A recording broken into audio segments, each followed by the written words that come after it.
PSG লেভেলের নয় Barcelona. হারের পর স্বীকার করলেন কোচ হান্সি ফ্লিক। চ্যাম্পিয়ন্স লিগের গ্রুপ পর্বে ছিল দুর্দান্ত এক লড়াই, কিন্তু লড়াইয়ের শেষ হাসি হাসল ফরাসি জায়ান্ট প্যারিস সেন্ট জার্মে বা পিএসজি। মন্টজুইক অলিম্পিক স্টেডিয়ামে অনুষ্ঠিত এই ম্যাচে বার্সেলোনাকে 2-1 গোলে হারিয়েছে প্যারিস সেন্ট জার্মে। হারের পর বার্সেলোনার কোচ হ্যান্সি ফ্লিক সরাসরি স্বীকার করে নিলেন তার দল পিএসজি লেভেলেরই ছিল না।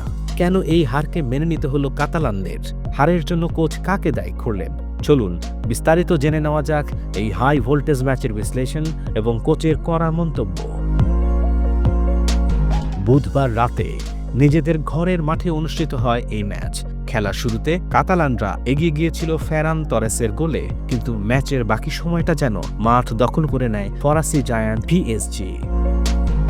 পিএসজির হয়ে সমতা ফেরান 19 বছর বয়সী তরুণ তুর্কি সেনি মাইউলু, আর ম্যাচের শেষ মুহূর্তে বদলি খেলোয়াড় গঞ্জালো রামোস করেন জয়সূচক গোল। এতে গুরুত্বপূর্ণ 3 পয়েন্ট নিয়েই মাঠ ছাড়ে অতিথিরা। এই জয় প্রমাণ করল বর্তমান ইউরোপিয়ান ফুটবলে পিএসজি শক্তিমত্তা কতটা বেশি। এমনকি হারের পর কোচ হান্সি ফ্লিক কোনো অজুহাতই দেখাননি। তিনি অকপটে স্বীকার করে নিলেন প্রতিপক্ষ ছিল অনেক ভালো।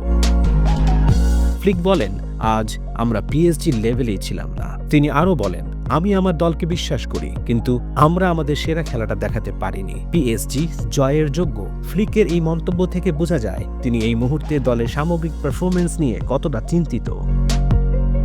কোচ হান্সি ফ্লিক হারের কারণ হিসেবে দলের বেশ কিছু দুর্বলতা তুলে ধরেন। তার মতে দ্বিতীয়ার্ধে ক্লান্তির কারণে খেলোয়াড়রা তাল মেলাতে পারেনি। ম্যাচের শেষ মুহূর্তে হারের শিকার হতে হয়েছে প্রধানত রক্ষণভাগে দুর্বলতা ও সংগঠনের ঘাটতি থেকে।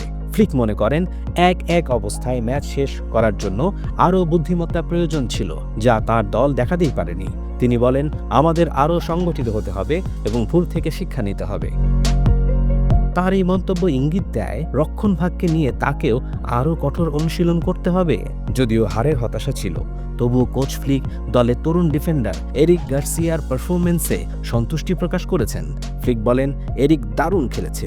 এই ধরনের পারফরম্যান্স আমাদের আত্মবিশ্বাস বাড়াবে।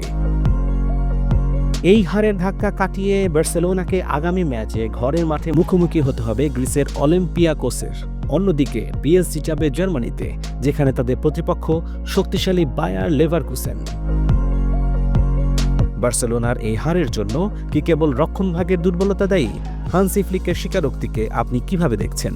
জানাতে পারেন কমেন্টে। খেলার জগতের সব খবর, আপডেট ও বিশ্লেষণ জানতে সাবস্ক্রাইব করুন বাংলা ফ্লো ইউটিউব চ্যানেলে। একই সঙ্গে লাইক, কমেন্ট করে সংযুক্ত থাকুন বাংলা ফ্লো ফেসবুক, ইনস্টাগ্রাম ও টিকটকেও।